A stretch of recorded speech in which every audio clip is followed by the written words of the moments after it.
আসসালামু আলাইকুম বন্ধুরা। তো কেমন আছেন সবাই? আশা করি সবাই ভালো আছেন। আজকে আমরা যাচ্ছি সুইজারল্যান্ড খ্যাত একটি জায়গা যেটা হচ্ছে যশোর জেলার চৌগাছা উপজেলাতে অবস্থিত।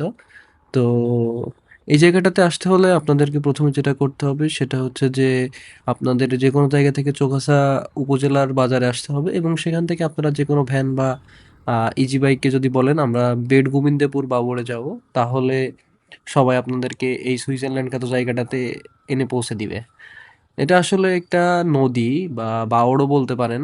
আ এটা হচ্ছে যে আপনার যখন বর্ষাকাল থাকে তখন পানিতে ভরে যায়। আর যখন শীতকাল আসে অর্থাৎ মানে নদী শুকানোর সময় আসে তখন এটা চারণভূমিতে ভরে যায় আরকি। তো এখন আসলে ঐরকমই যখন পানি ছিল না তো এটা একটা চারণভূমিতে পরিণত হয়ে গেছে। এখানে আরকি আপনারা আসলে এরকম বিস্তীর্ণ মাঠ দেখতে পাবেন যেটা আসলে সচরাচর দেখা যায় না। আর এটাতে আসলে একটা ফিল পাবেন অন্যরকম। এবং আপনারা যদি বর্ষাতে আসেন তাহলে এখানে দেখতে পারবেন আ পানি। তো সেটা হচ্ছে যে আরো অন্যরকম আরেকটা সৌন্দর্য নিয়ে আসে আপনাদের মাঝে। তো আপনারা চাইলে আসতে পারেন আরকি। আমরা বন্ধুরা মিলে একদিন গেছিলাম এখানে। সেখানে যেয়ে একটু মজা করছি। এই আরকি। তো King আপনারাও Rappi, চাইলে কি আসতে পারেন। অবস্থা তোমার? ধন্যবাদ সকলকে। এই যে I love you